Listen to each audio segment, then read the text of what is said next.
It's wonderful to be here. Thank you for that nice greeting. If you told me 15 years ago I would be celebrating my 66th birthday in Iguazu Falls, speaking to a nice audience, I would have laughed and said, no, I don't think so. But here I am. And it's a wonderful present to be in Brazil for the first time, and in this beautiful city for my birthday. Okay. We have much to discuss, so let's begin. If you want to get in touch with Paradigm Research Group, the website or the email address is prg@paradigmresearchgroup.org if you wish to subscribe to the updates that are taking place. Now, presently we live in a pre-disclosure world. Very soon we're going to live in the post-disclosure world. What is that? Disclosure in this case refers to not small d disclosure, which is the revealing of information, the obtaining of information, but rather it's dealing with big D disclosure. And that's an event. It is a specific event defined by the advocacy movement, the worldwide advocacy truth movement. And it is this, and only this, the formal acknowledgement by the world's governments of a non-human extraterrestrial intelligence engaging the human race.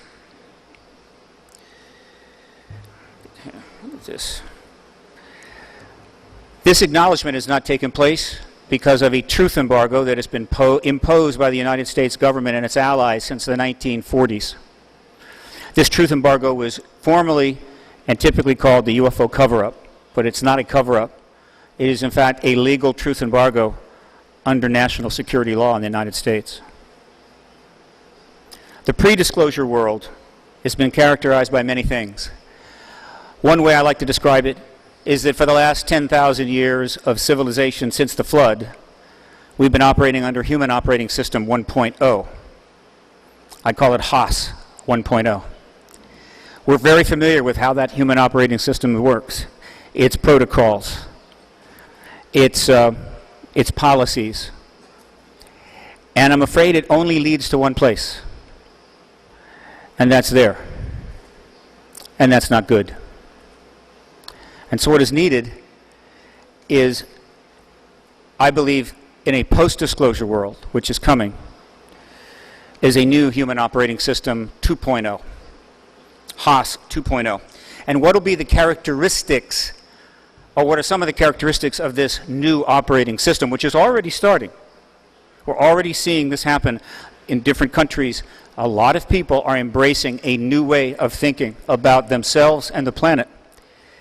But it primarily involves a worldview change on the part of millions of people, billions of people. Maybe not a huge change, but a small change across many human beings. And one way to define two of these worldview changes is human race and human space. Let's talk about the human race. There is a term in biology which in English is called specialization. In biology, it means the adaptation of an organism or a part of an organism to a specific function or condition in response to environmental conditions. An adaptation and response to environmental conditions. I would suggest that in the case of the organism Homo sapiens sapiens, that one of these conditions was the presence of an engagement by non-human intelligent beings, extraterrestrials, going back thousands and thousands of years. So I have come up with another term. This is not yet in the English dictionary. I have submitted it to the Webster Open Dictionary, and I have hopes that one day they may embrace it. It is specialization. Essentially, this term, which is separated by the other term by one letter, E to A, or A to E, I have defined as the process by which human beings place increasing emphasis on their connection as a member of the same species, as opposed to their membership in a myriad of social, political, racial, religious, and other subcategories. Specialization. In other words, in a post-disclosure world, when we have learned that we are not alone in the universe, we will be more conscious of the fact that our single connection is that we are part of the same species, Homo sapiens sapiens. And that is what is critical. Not separation by nation or religion or other creeds or politics, but we are a species, and we're being engaged by other species from other planets. Once you start to think that way, it becomes a little more difficult to justify the next war killing members of your own species, the next genocide slaughtering members of your own species, the next exploitation, the next war. That would be a big change for the better. And I think the post-disclosure world, where we are not the only sentient species in the galaxy, will increase that worldview amongst billions of people. Now, the other is human space, and in this regard, we're talking about Earth-home focus. Since the environmental movement began in the 1950s, we have developed a greater sense of the Earth as our home, the environment, the biosphere, the connection of life. All good. We have a lot more to do there. This is our only planet. This is our home. Some people think that we can increase our population to 20 billion, 50 billion, 100 billion, but it's okay because we will then spread out to the galaxy like cockroaches and find other places to live. Wrong. There's already other species out there. And when our overcrowded planet then spills out, we're not going to be able to take our nuclear weapons and our bioweapons and our genocidal thinking with us. We may not even be allowed to go at all. And so, for now, this is our home. And if we don't take care of it, we will pay the consequences. And we're starting to see the imagery in media and elsewhere that is saying, embrace this planet seriously, not casually, but really seriously. And usually you see children in these ads, because after all, this planet is going to be theirs a lot longer than it's going to be ours. And so that is another change of worldview. Why? Because in the post-disclosure world, we learn there are other species, and they have their planets. And let's assume they take very good care of their planets. How are we doing here? This logical need to compare. And how are we doing? Not so good. All right? So this is the concept of worldview change that I see that could help generate the human operating system that is going to get us through the 21st century. And we have celebrated this day now on April the 22nd worldwide, and we call it Earth Day. It's a start, but there's much more to do. But what are the truly important issues that are facing the Earth and humans? These are not issues you hear the politicians talk about. They're generally never in the media. It's not discussed. You hear every kind of thing argued and debated, every minutia, and yet nothing really changes. What are the real threats to our home, our one and only home? Let's quickly review. Impact. That would be meteors, comets, asteroids, and the odd dwarf star. This would be very, very bad. All right? What are we doing to protect ourselves against this? Basically, nothing. Global climate control. Global warming? How about global freezing? The fact is that over the ages, we have had freezing periods and we have had full inundation warm periods. And all I can say is, since the, I'm sorry, let me get up to the next one here. Back to the Ice Age is where we're going. You see, we haven't had one of these, all right, or one of these since civilization expanded 8,000 to 9,000 years ago. Trust me, we can't afford to have one again. So you may be concerned about the global warming issues today. That's nothing compared to if this happens.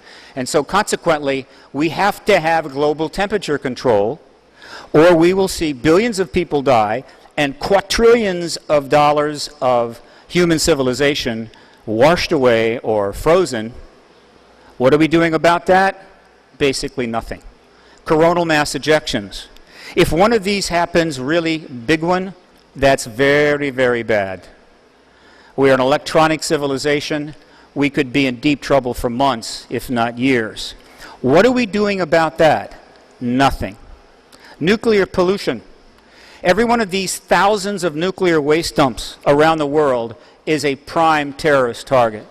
If one of these dumps is blown up, if you live in that city, you will leave, and everyone else will leave, and you won't be able to come back because that city will not be livable for many, many decades. What are we doing about this? Nothing. There was an attempt to store it. It's a waste of time. And of course, we have issues with nuclear reactors. That's Fukushima before the tsunami. That's Fukushima after the tsunami. How about garbage? Do you think that the garbage situation is under control because you've been recycling a few cans and bottles? Think again. The garbage situation is overwhelmingly out of control. We are creating trillions of tons of garbage, and we don't know what to do with it. It's destroying our groundwater, it's destroying the oceans and our rivers. There's no more place to put it. And what are we doing about that? Basically nothing. The destruction of the oceans, which is related to that. This garbage is starting to accumulate in the center of all of the major oceans. They're called trash vortexes. They're 15 to 20 meters deep, and the two that you see there combined are bigger than South America. They're forming in the gyres that exist where currents do simply go round and round, and so nothing really can leave that area. And they're filling up all over the world. They're referred to as the eastern rubbish patch in the Pacific, and the western rubbish patch. What are we doing about that? Nothing. Fossil fuel pollution. Well, we understand that. The price of the modern era is energy from gas, oil, and coal. We understand that. It's what we had to do. That's how we built our civilization. But unfortunately, 40% of the deaths worldwide every year are caused by water, air, and soil pollution. We are living in the most polluted time in human history. And so the price of these types of energies has now become exorbitant, and it may get worse. Fossil fuel energy cost. As these fossil fuels become rare, or at least the companies that own them say they're rare, they jack the price up. And as the price goes up, people die. Because when energy costs too much, medical supplies, water, food, and all other kinds of services, particularly to the developing world, cost more. And people can't afford it, and so they die. 10 million children, 5 million adults per year, because the cost of energy that's putting billions of dollars in the pockets of oil company executives that already own 5 mansions and 2 yachts. And then there's water. This is the really big one. 9 billion people in a few years. There won't be enough fresh water. Most of the major futurist organizations, including the Pentagon, predict wars over water and very substantial disruption of human society because we don't have enough water. What are we doing about that? Basically nothing. And then there's human diseases. As the population goes from 7 to 8 to 9 to 12 billion, and the crowding increases, and the lack of water increases, and other factors, human diseases will increase. Brand new ones will emerge. We laugh about the swine flu and the avian flu and SARS and so forth. There will be more of those. But just to make sure that's not enough, we're creating our own diseases in biowarfare labs around the world. We know they'll never get out. They'll never get loose. We'll just make them in case we might have to have a bio-war someday, or just because it's fun, like playing with Tinker Toys or erector sets. What are we doing about this? Pretty much nothing. And then finally, economic collapse. Brazil is doing fairly well because the government has made some excellent choices. It's a strong country and it's growing. But there's an economic collapse building around the world, and Brazil will not be untouched by this. There will be a price to be paid here. This economic collapse will make everything more difficult. It will make things more scarce. It will make it more difficult to deal with the problems we're facing. And so it'll just be an added-on multiplier of dilemmas. What are we doing about that? I'm watching closely. I'm watching the economic policies in the United States and Europe, and I'm not very pleased with what I'm seeing. It looks to me like they're throwing oil or gasoline on the fire. But that remains to be seen. But this is a global problem that affects the earth and everybody on it. It's not just a matter of somebody being maybe a little poor or a little richer. This has enormous implications. Which brings us to a rather important question. Are there any real solutions to these problems? I just watched for the last 2 years the most expensive election in human history. The presidential election cycle of 2012. We elected one president, a vice president, 435 members of Congress, and 33 members of our Senate. That election cost us $4 billion. Were any solutions of any note put forward? No. Was there any development of new ideas? No. Were third-party ideas and the ideas of parties and people outside Democrats and Republicans brought into play? No. Do we reach out and look for ideas in other countries that are successful and try to incorporate them in the U.S.? No. So we spent $4 billion for basically nothing. And when you look around the world at other countries, though there are some exceptions, and I think Brazil is one of them, overall, the politicians aren't offering any solutions. They're just biding time so they can stay in office, collect their paycheck, maybe get rich, and die before the real trouble begins. That's not good. Are there any real solutions? I think there are. And these real solutions are only going to be found in the post-disclosure world. Why? Let's look at it. Let's talk about the Earth home focus, first of all. All right? Let's focus there. And what we're going to be talking about is this. All right? And what is this? It is extraterrestrial-derived technology. The United States government, probably the Russian government or Soviet government, the Chinese government, have had crash vehicles in their possession for decades. The United States has spent hundreds of billions of dollars studying alien technology from these vehicles and trying to re-engineer it and successfully re-engineering their own craft and what have you. Also studying the energy systems of these craft. All of this is classified. All of this is unavailable. Patents that are, or ideas created by independent inventors are bought up, classified, shelved. Inventors are scared off. And so all of this tech is not available to us. Ben Rich of the Lockheed Skunk Works once said, we're 50 years ahead of anything you might actually see in the sky or on the ground. And my response to Ben is, you know, we have a lot of trouble right now. We're facing a lot of problems. How about bringing some of that 50-year advanced technology out so that we can deal with our problems? No answer. What's it about? It's about these. You see any wings on that saucer? How does that hover? Anti-gravitic propulsion. Anti-gravitic propulsion is a pretty cool thing. What does it mean for us? How about this? Do you think this saucer runs on oil or coal or gas? No, it doesn't. We believe it runs on an entirely new kind of energy system. It's referred to many names: zero-point energy, ground field energy, free energy, quantum field energy, whatever. Essentially, it is tapping into an entirely different source, a source that even our own physics indicates could have unlimited quantity and be extremely cheap. Boy, now that immediately sounds interesting. Now let's consider the real concerns that I mentioned before. Let's consider them again in a post-disclosure world where the extraterrestrial presence has been announced and the United States government and other governments are starting to bring out the extraterrestrial technology for use to deal with the human condition. Extinction level impact. If something truly large hits the planet, don't worry about your credit card debt, folks. you won't have to pay it off. It's over. It's really, really over. Watch the movie Deep Impact. That pretty much sums it up. All right? So, what do we do about that? No problemo.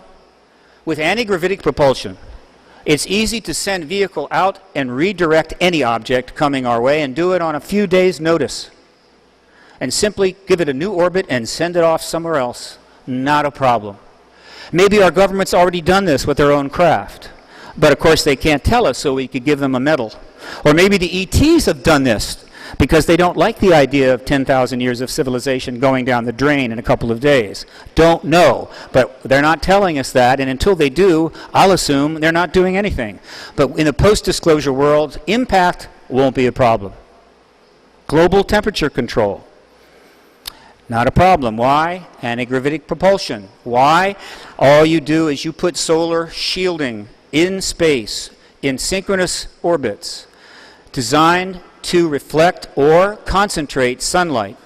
Easy to do. These panels are already being made. If you have anti-gravitic propulsion, you could put hundreds of square miles of these things out there in such a way as to reduce or increase the amount of sunlight hitting the Earth by 1% or 2%, and that's all you need to do to ensure that that doesn't happen, because we can't afford to have that happen again. And so anti-gravitic propulsion, temperature control, forget about global warming, forget about global freezing. That would be nice. Coronal mass ejections. Not good. They can get very large. If a major one hits the Earth, it's going to be very, very unpleasant. Answer, anti-gravitic propulsion. Because you can put shielding out there, designed to come together to provide as much shielding as possible to minimize the impact of a CME in order to not overly disrupt our planet's magnetic shield or our electronic society. Nuclear waste, not a problem. Why? Anti-gravitic propulsion. With anti-gravitics, you can easily take all of the nuclear waste in the world, put it on barges, stick them into orbit, and fire them into the sun. No more waste. All gone. And then, of course, also alien energy technology. It will replace nuclear technology. No more nuclear reactors at all. Problem solved. What about the trillions of tons of garbage? Energy. Why? There is only one way to deal with garbage, folks. It's not dumping it in the ocean. It's not burying it underground and building schools on top of that. It's not putting it on barges. You burn it. You burn it all. Everything. And you burn it with such a hot temperature that you reduce it to fundamental gases that can be recycled. Why don't we do that? Simple. It's very expensive. The cost of energy, the cost of that oil, the gas, the coal, that fills the pockets of our elite 1% industrialists is too high. We can't afford to make the temperature hot enough. And so we fill the oceans with our own garbage. With a new energy source, possibly ET derived, we burn it all. Garbage problem solved. And related to that, of course, is the destruction of our oceans. Again, the energy allows us to not have the garbage to dump in there in the first place.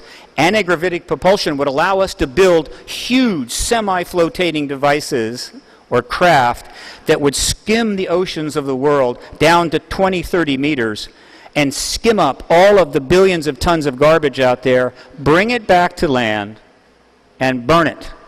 Right? Oceans cleaned up. And of course, another factor. With a new energy source comes the ability to create cheap electrons. And the future of the 21st century is cheap electrons. All right? We already have trillions of dollars of infrastructure of wires to deliver electrons. We need to improve those wires so they don't lose too much energy along the way, more efficient.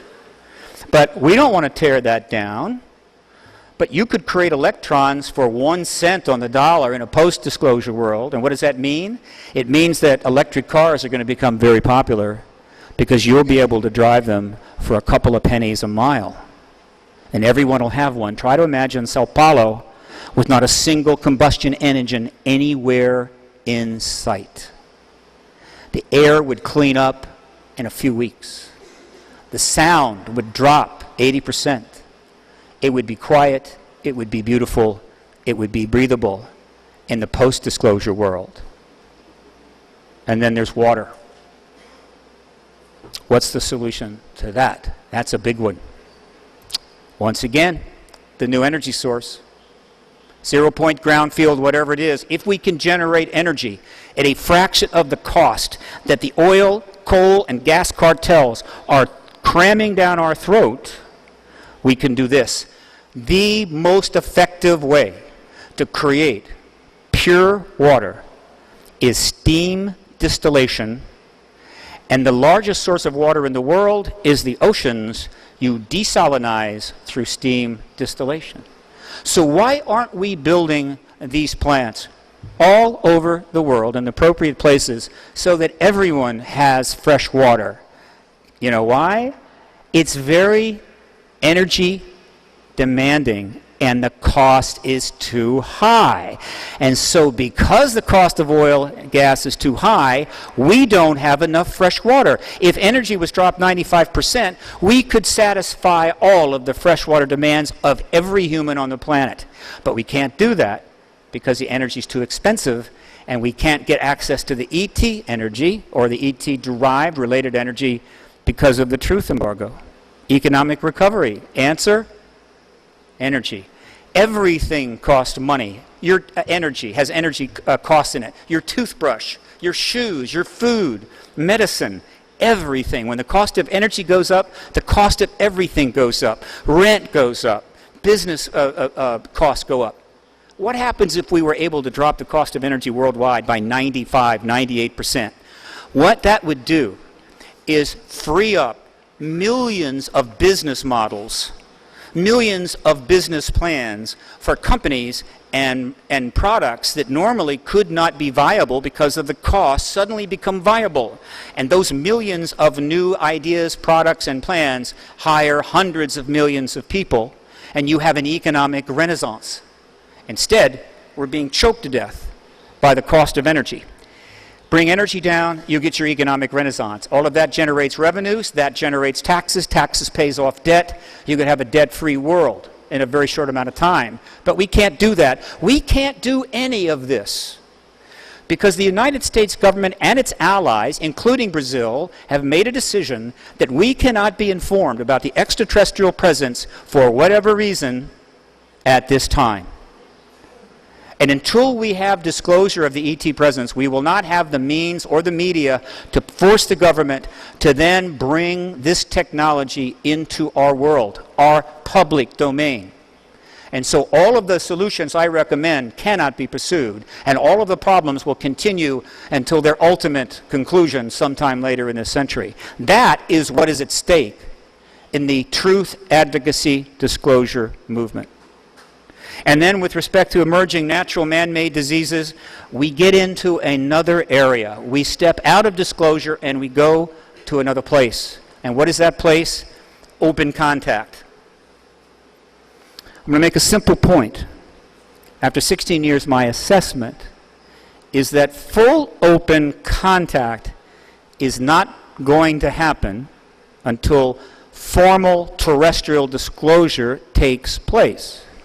First, the nations of the world acknowledge the ET reality to their citizens. The citizens take a year or two to digest that. That will be fun. And then we will be ready for full open contact.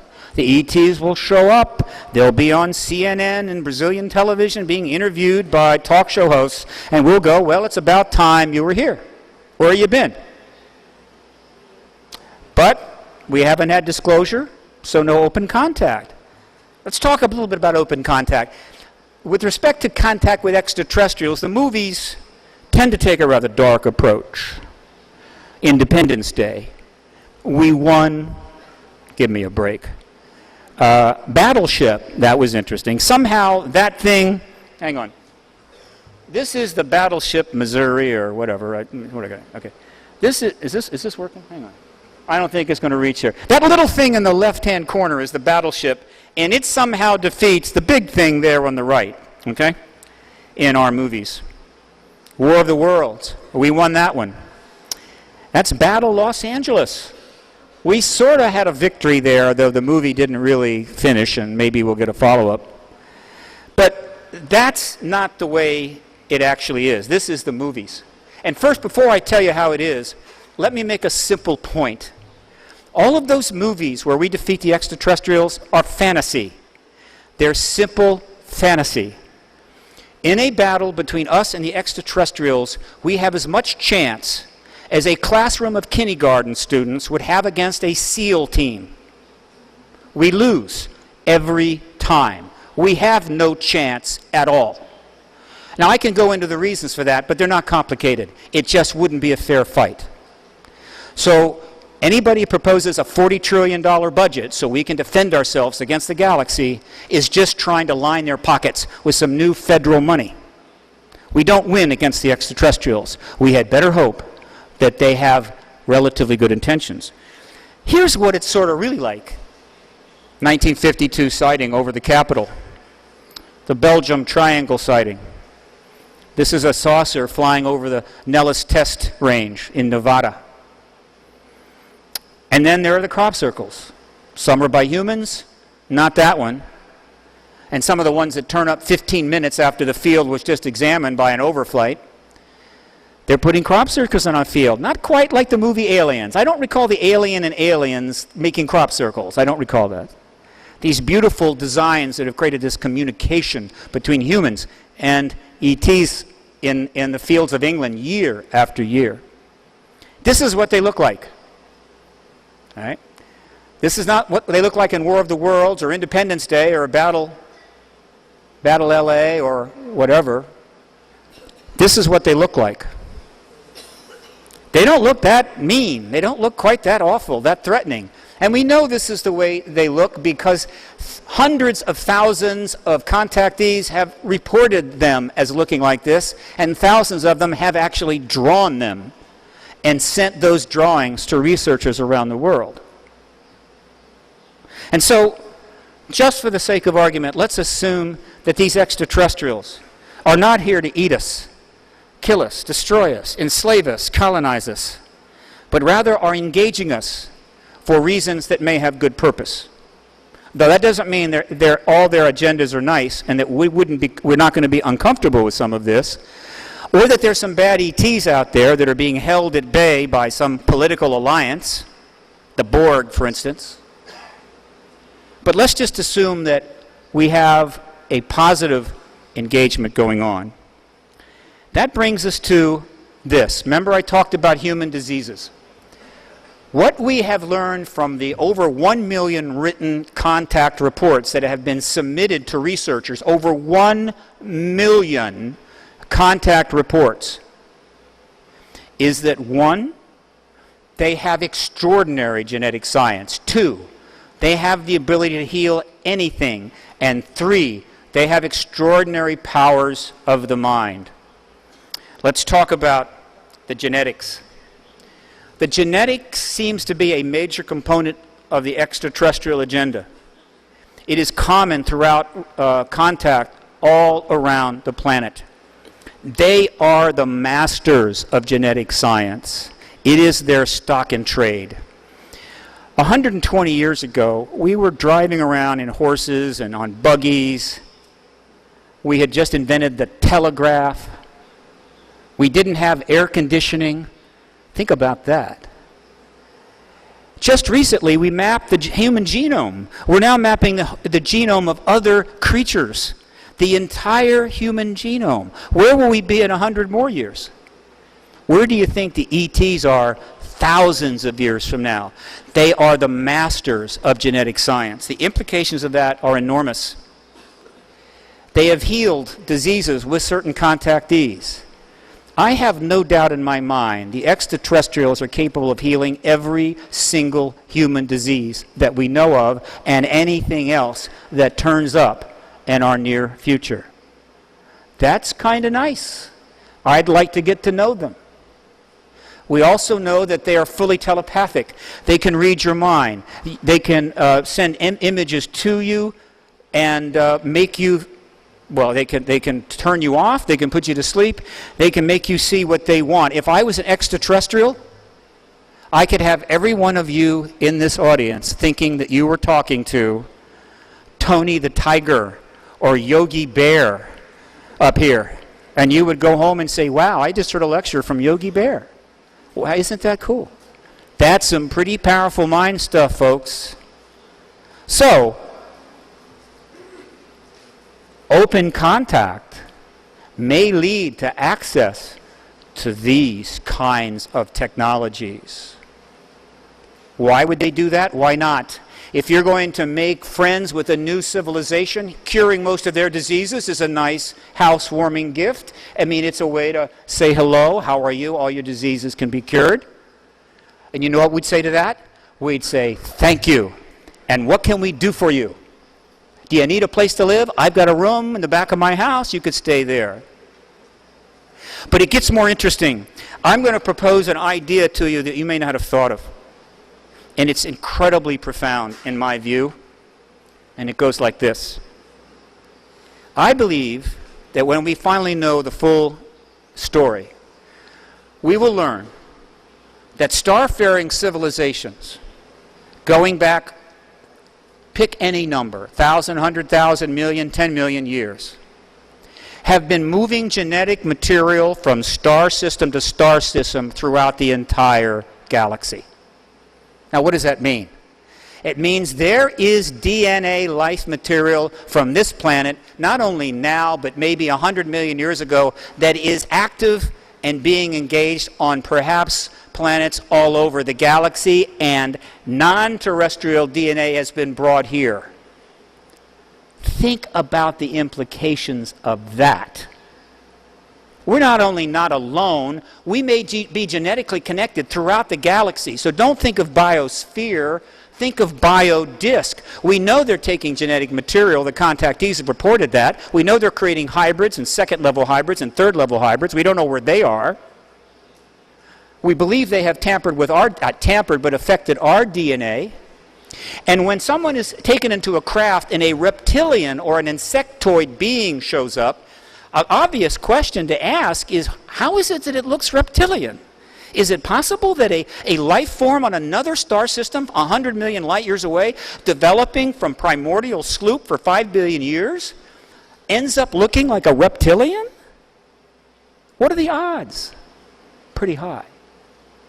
Or is it possible that reptilian DNA from the Earth was taken 1 million years ago elsewhere and incorporated in developing entities, which then look reptilian because they have Earth reptilian DNA in them? Oh, I think so. And what about the ETs that look like humans? Does anybody think that a star system 1 million light years away, that a being is going to emerge from the evolutionary process and look just like a Swedish skiing instructor? Do you really think that? How is that possible? Unless human DNA has been taken from here and developed elsewhere, who knows how many times. They're simply coming back to meet their ancestral home. Now you see how profound disclosure is. Right? We're not alone. We're connected probably to the entire galaxy. I dare say beyond the galaxy, who knows? That's the reality that's being kept from you. And then one other thing. I believe that disclosure of the extraterrestrial presence by the world governments may lead to this: the greatest era of reform in human history. Institutional reform and transparent government is where we have to go. Because the currency of the 21st century, it's not going to be dollars, it's not going to be the yuan or gold or silver or chocolate. The currency of the 21st century is going to be trust. Without trust, your money is worthless. The Soviet Union had money, but it had no trust. The people didn't trust the government knew the people didn't trust the government, and the people knew the government knew the people didn't trust the government, and the whole thing collapsed in 1991. The United States, after winning the Cold War, decided, why don't we just emulate the Soviets? Let's build up propaganda machines. Let's start institutional lying. Let's divert. Let's corrupt. Let's just mimic the Soviet Union. And guess what? Trust in government has collapsed in the United States. They built up a vast secret empire. They didn't reduce classified materials. They increased them. Built underground facilities. Created surveillance satellites. We're more Soviet now in America than the Soviets were when they were Soviet. They just haven't gone the rest of the way and built the gulags and put KGB agents on every corner. But we're heading there. I don't know why we're doing that. It's kind of odd. But that's changing. There is a counterforce building up against this, which is going to combine, I think, with disclosure, which is the door to the next era. And there are a couple of examples that I point to. One is WikiLeaks. And of course, its founder, this man, Julian Assange. This is a sea change in the world. You're going to see more organizations like this coming about, mimicking what WikiLeaks is doing, whatever happens to Assange. This is the first really major threat to the institutional structures of the modern time. And they are scared to death. And the other one I kind of like is Anonymous. Anonymous really intrigues me. That's supposed to, that's supposed to do something cool. Is it going to do it? It's not going to do it. So I'm going to tell you, we are Anonymous. We are Legion. We never forgive. We do not forget. Expect us. This is basically the internet speaking to power. There are 10 million 12-year-olds out there already thinking about how they're going to hack the state, how they're going to challenge the rising authorities. And they're much better with computers than any of us. And so this portends some interesting possibilities in the future. It's time to open the archives. It's time for disclosure. It's time to move to another time. What is PRG going to do about this? The next step for Paradigm Research Group is the most important project of its 16-year history. It is going to, and it's going to be regarding this, congressional hearings. Congressional hearings were designed in the United States to get facts so members of Congress could legislate. They're held in hearing rooms in buildings across Washington, D.C., in the Senate and House of Representative office buildings. One of the most famous is the Hart Senate hearing room in the Hart building. Another is the Dirksen Senate hearing room. Over the years, there have been important hearings. You probably remember the Army McCarthy hearings in the 1950s. These were extremely interesting and very controversial. Then, of course, you had the Watergate hearings in the 1970s, televised all over the world. Then you had the Iran-Contra hearings that were held in these rooms in the 1980s. You had Supreme Court nomination hearings that were held. Recently, we had hearings on tobacco and health, and very recently, hearings on the Benghazi attacks. This is part of the democratic process in the United States. The hearing process is broken down. It doesn't work anymore, but what else works in the United States? When was the last congressional hearing on UFO, now the ET issue? Well, that was 45 years of sightings ago in 1968. That was the last hearing on this subject. Given all that's happened since then, all of the evidence, the witnesses, the documentation, the documentaries, the books, the papers, hasn't been a hearing in 45 years. On April May 3rd, Paradigm Research Group is going to hold a citizen hearing in Washington, D.C. at the National Press Club. The full title is the Citizen Hearing on Disclosure of an Extraterrestrial Presence Engaging the Human Race. It is going to, this is the motto of the citizen hearing, appropriately, will be, if Congress will not do its job, the people will. This is the announcement website. It's just an announcement. The full website will not go up until early January. The website is, of course, citizenhearing.org. What we are going to do is we're going to bring 40 to 50 of the most powerful international witnesses in the world to Washington, D.C. to to a room, or to the ballroom of the National Press Club, which is going to be made and configured to look like a Senate hearing room, with a 300 audience section, press section, testifying tables, and a committee tables. And these witnesses will give 30 hours of testimony over 5 days to 5 former members of the U.S. Senate and the U.S. House of Representatives. It will be live streamed to the world. It will be videotaped, or rather filmed, in 2D, 3D high definition.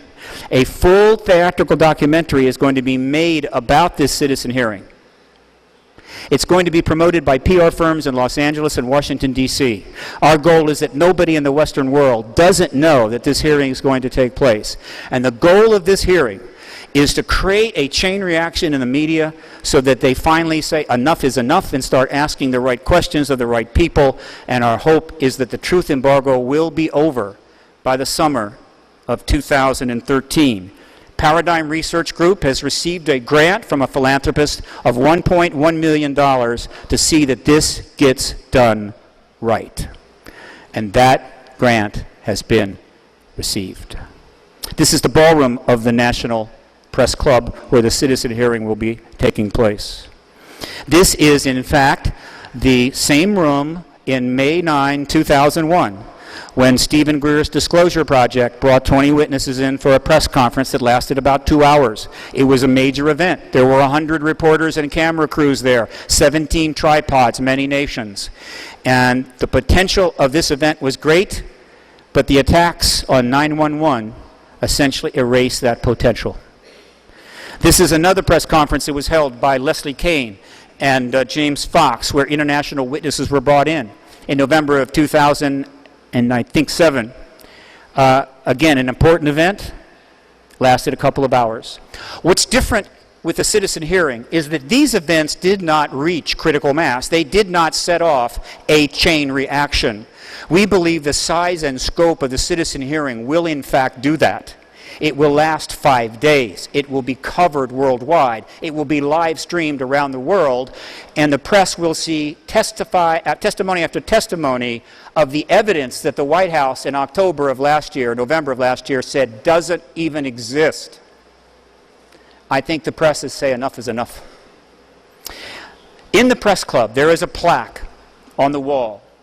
It is donated there by the Columbia School of Journalism in honor of one of its famous alumni, Joseph Pulitzer.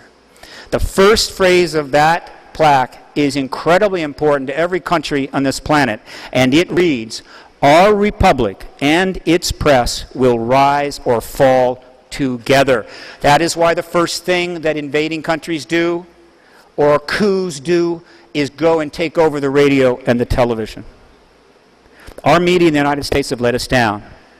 They have failed us over and over again. We hope to change that.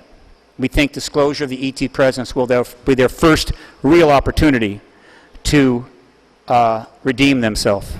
And now to close. A couple of years ago, Paradigm Research Group created World Disclosure Day. It is July the 8th, a day to acknowledge the disclosure movement, the need for this truth embargo to end, and we invite people to participate and hold events. This next one could be very interesting. It will occur approximately 2 months after the citizen hearing. Today, I am calling on the countries of South and Central America, in particular these countries, Argentina, Brazil, Chile, Mexico, Peru, and Uruguay, chosen because they have connections to this issue, significant connections to this issue, through events, through research, through military witnesses coming forward, to the release of UFO files. And I'm suggesting that Brazil might be the nation to lead this group. And what am I suggesting? That these countries meet privately, obviously it has to be privately, and decide to form a coalition that will, perhaps on July the 8th of 2013, come forward together and acknowledge the extraterrestrial presence, produce the evidence from their own Air Force files, from their own Air Force chase planes and the gun camera footage, and end this truth embargo. I assure you the rest of the nations of the world, including the United States, will follow within days. It's time for South America, I think, to assert its rightful place on this planet. It has been neglected. It has been marginalized. It has been exploited. And that is wrong. There are great things happening down here. Brazil is one of the leading, most progressive nations in the world dealing with the issues that we're facing. South America has an opportunity to assert itself in historical legacy. I invite them to take it. I don't care if the United States is not the first nation. I just want to see disclosure, and the sooner the better. And if it starts in South America, so be it. World Disclosure Day, July 8th. I don't expect them to give a press release in advance. I expect them to agree to do it, and it'll just happen on that day. So let's think about that, looking forward to next year. And let's understand that our place ultimately is in the galaxy. We will be part of a galactic reality. But it is not going to be handed to us. We're not going to be given a free pass. We're going to have to go there on our own. We're going to have to do what is necessary. And the first thing we have to do is end this ridiculous truth embargo that is 20 years past its prime. It needs to end. We need the truth. We have a right to know. We have a need to know. And we can most certainly handle the truth. Thank you for your time.